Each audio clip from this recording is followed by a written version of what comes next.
Hey guys, Scott Sillari here with Real Sync, and I'm super excited to have my special guest, the owner CEO of Follow Up Boss, Dan Corkill. Dan, thanks so much for being on. I love being able to have guests that we can get a little insight about them and what they've built. I mean, I've known you for a long time. So, if someone watching right now doesn't necessarily know who you are, give us a little snapshot of where you came from and how Follow Up Boss really came to be. Yeah, sure. Great to be here. Thanks, Scott. Yeah, I mean, I'm from a little, small country called Australia, and always been interested in the tech world. I kind of grew up, with computers and like the early internet, I guess like the 90s sort of thing. And I never thought I'd really work in technology. I think I was much more interested in like the business side of things. I went and did like a business degree and things like that. But as the internet kept on getting like bigger and bigger, it's like, well, business and technology just obviously they go hand in hand, right? And you can't really have one without the other these days. So yeah, I mean, I got into the real estate tech space about 10 years ago. Just by really talking to a lot of people in the US, real estate agents about what their kind of problems were, what they didn't like about the current software they were using. And I think when we, again, going back 10 years, when we got into it, there was just really nothing that was like helping agents or teams really consolidate all their leads into one place. Now there's like 100 solutions that do it. Right. But yeah, that was really the big problem and opportunity we saw to start with. And we just realized we could automate a lot of things that people were doing manually or not doing at all, really. And yeah, we've been at it ever since, trying to just add more value and help our customers grow. Yeah. So let's step back a second. You're in Australia. How do you even get involved in talking to real estate agents in America? Like, where did that transition happen? Like, how did that happen? Yeah, it's a great question. I mean, because it is kind of random. I think there was sort of like a period where after I finished like university, I went and worked for another company, and then I did that for a couple of years, and it's kind of like the 2008 hit. That was a finance company, and so like they downsized massively. I was like, I didn't actually get laid off. I was like in a team of like 11, but everyone else got laid off except for me, because I think I was probably working pretty hard and also like paid the least. So it's like, that's the guy you don't let go, right? But eventually I got bored of that. I thought it was just not really super interesting. I ended up going to work for another company where I met my co-founder Tom, who's our like CTO and really runs the technical engineering side of Follow Up Boss. And I met him there, and basically like that job was great. I learned a lot about online marketing, about business, really a lot through, I think, working at that company.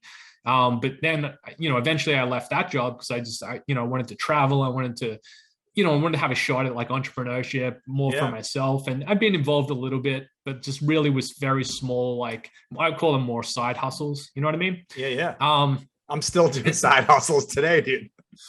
Yeah. I mean, it's the fun times. Yeah. And then basically I left that job, and he was sort of like, well, hey, why don't we team up? Right. And so like, you can do more of the business side. I'll handle all the engineering side.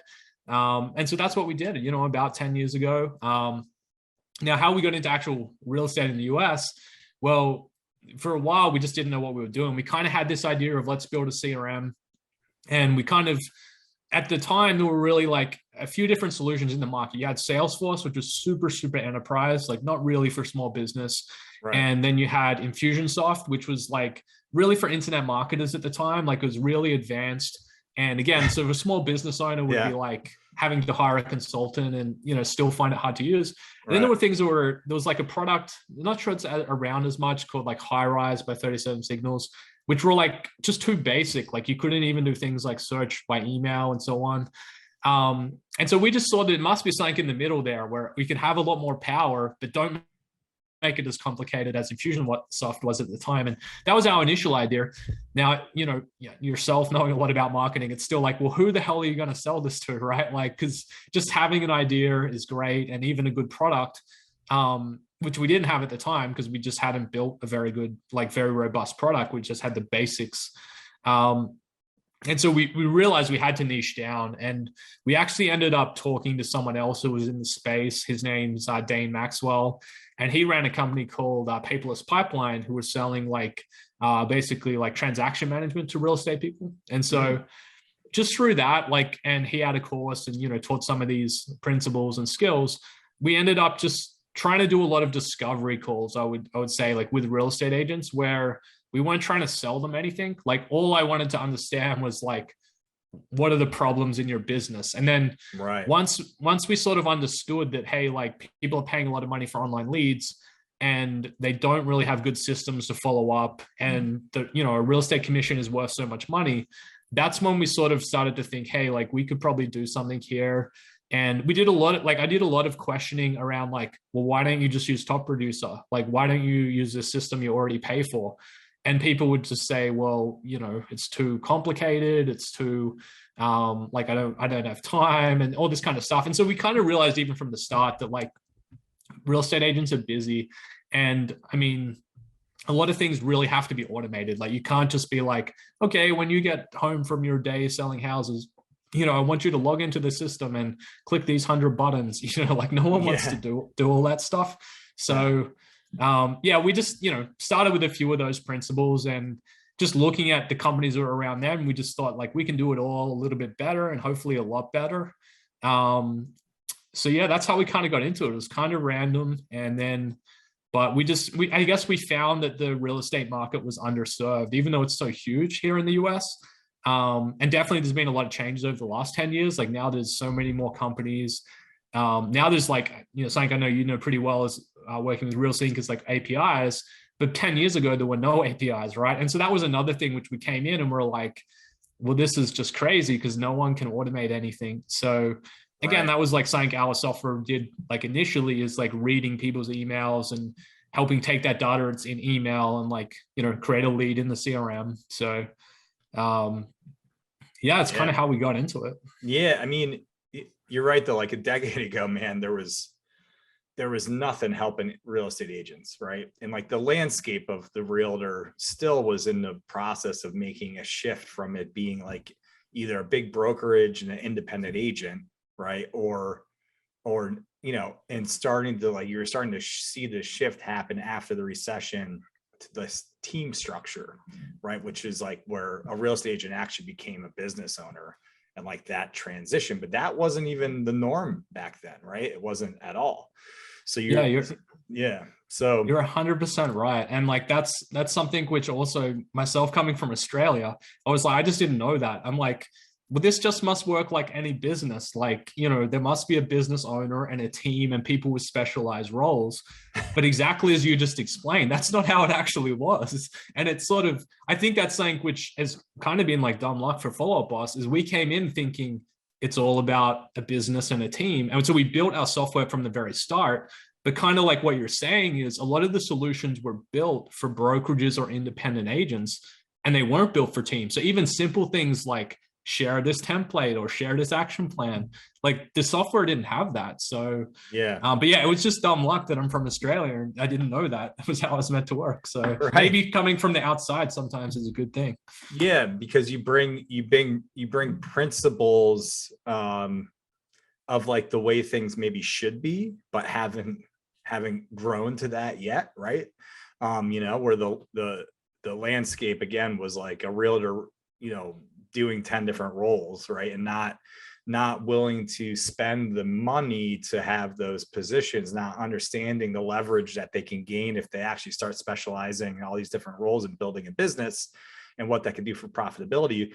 And on the flip side, you coming in and kind of building your product that with that in mind, even if it's accidental, put you a huge step up. I mean, you know, there was no real CRM solutions a decade ago, you know, and you mentioned Follow Up Boss, or excuse me, Infusionsoft, but like, man, that's just like a smaller version of Salesforce. Like, and it was super complicated. Like a real estate agent getting in there would have been, it's like a nightmare, you know? So so from there, you know, you get into the market and, you know, what's, you know, when I step back now, Dan, and like, unbiased and looking at the landscape of CRM systems within the real estate space, there's very few, if any, that are even at your level. How have you, stayed ahead of the curve and continued to build on top of what you had to be the,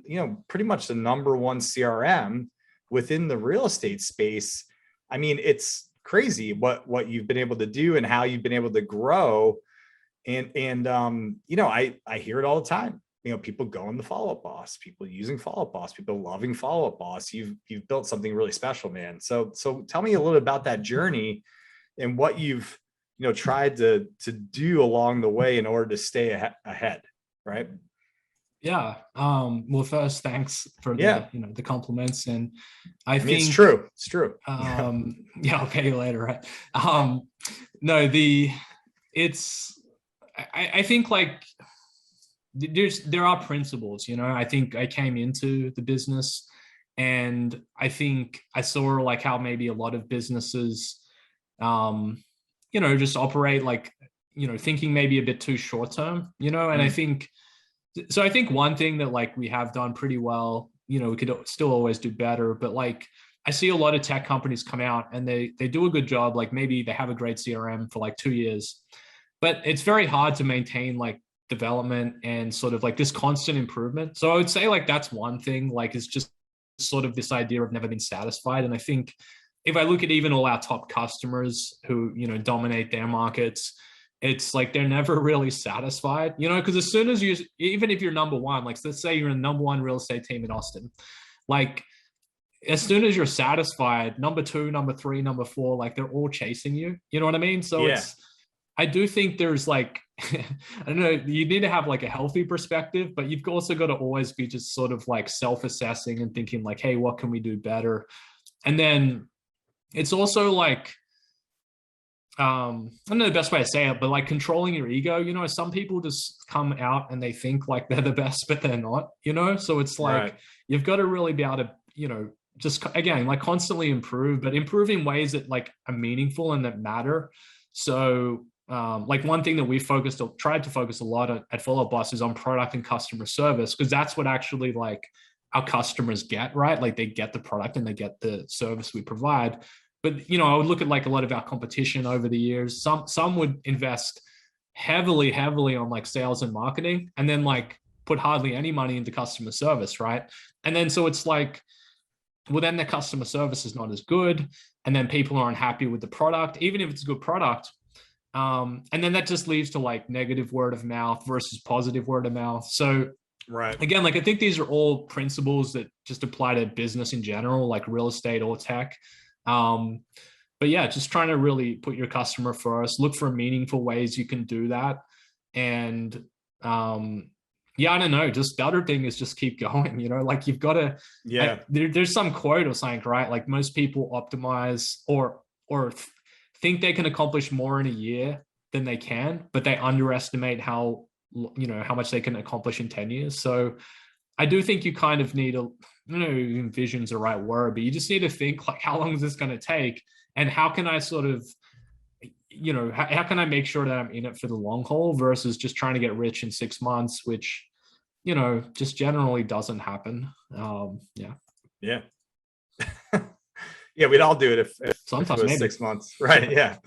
No, I think you're right, man. I mean, when I look at the Follow Up Boss community, which I'm in, there's constant feedback from your clients, right? And like there's constant interaction and asking for new features, and and then whether or not that's how do you prioritize those things? And like I feel like that the community that you've built over time.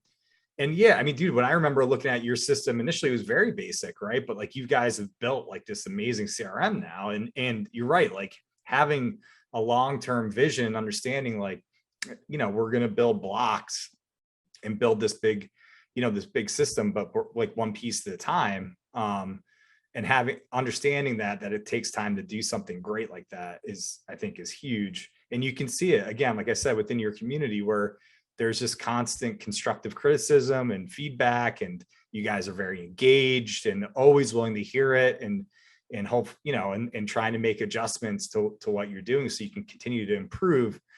I think one of the other things that I don't know when or how early on you decided to have the culture of being open to integrating with other applications. Now that I've been in this space for a couple of years, I see how important that is to have like an abundance mindset, Dan. So how did that come to be? Because I think there's a lot of systems out there that aren't like that.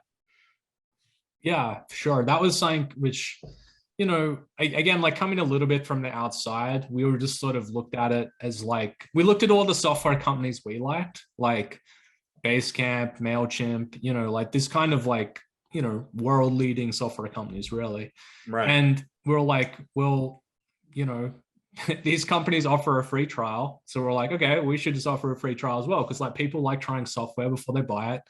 And, we should have an API because, we're not going to build everything people want. And like these companies that we like have APIs, and also sort of, it forces you to build your product in a way that can be like we use our API, for example, for our mobile apps as well. And so there's some things that even help there where you start thinking about it instead of just like, hey, this is all this code and data that only lives in our application. Like it kind of forces a little bit of like thinking like, well, what is a contact? What is an action plan? Like if other people or systems were interacting with it. So I think there's some side benefits there, but it was mostly just like, yeah, like these other companies that we like have these things. And, so why would we sort of follow what the real estate industry has done in the past? And you could kind of see as well, like, it's not that everyone in the real estate industry was necessarily against on principle. Like, I think some companies are, like, they are more closed, sort of like what you're getting at. But like, yeah. I think most of it is just like their tech is from like the 80s or the 90s, like it's just very old technology. And it's not that they made a decision like, oh, we're just not going to have them.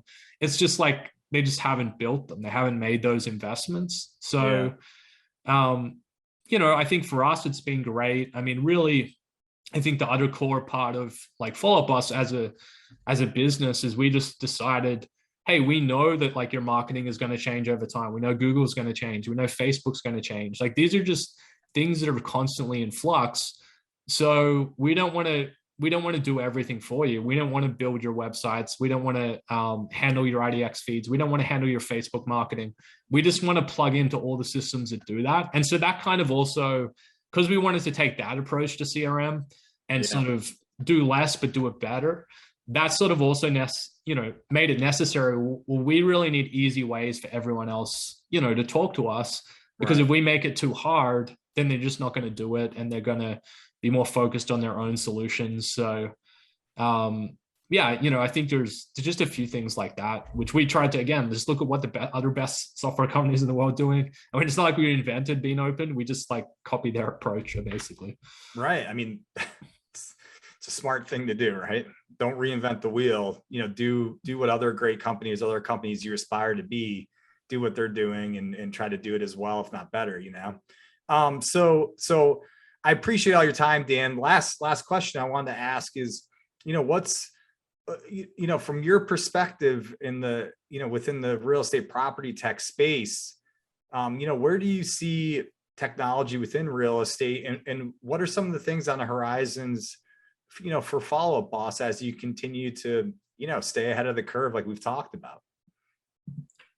Yeah, I mean, I think it's a pretty interesting time. There's a lot of big tech companies that, they want to kind of like do everything for you. Then I think there's kind of like, the real estate teams and agents that are, they're trying to capture market share. And so that's definitely what we're about is like, how do we empower them? Not replace them? Like, how do we just make them more productive? How can we, assist their businesses to grow?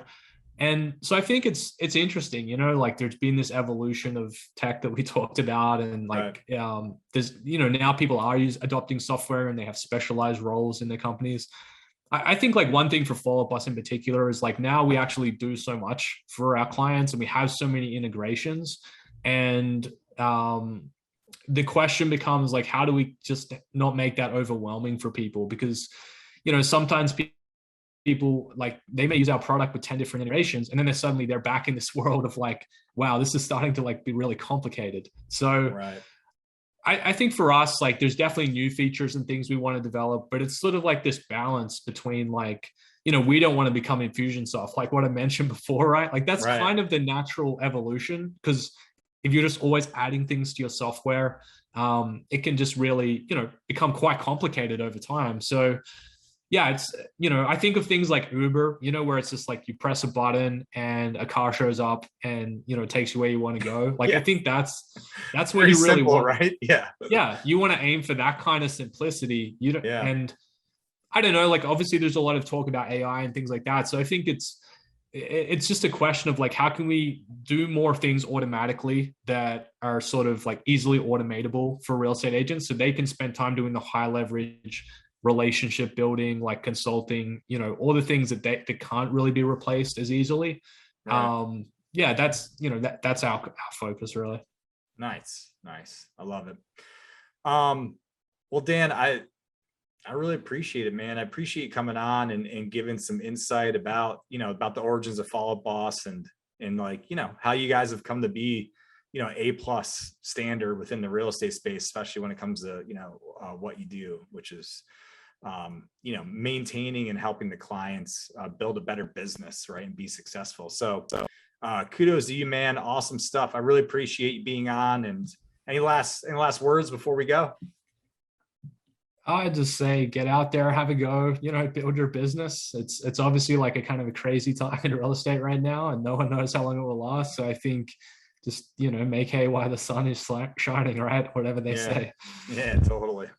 Well, hey, thanks guys for watching. This is Scott with Real Synch, and we will catch you next time.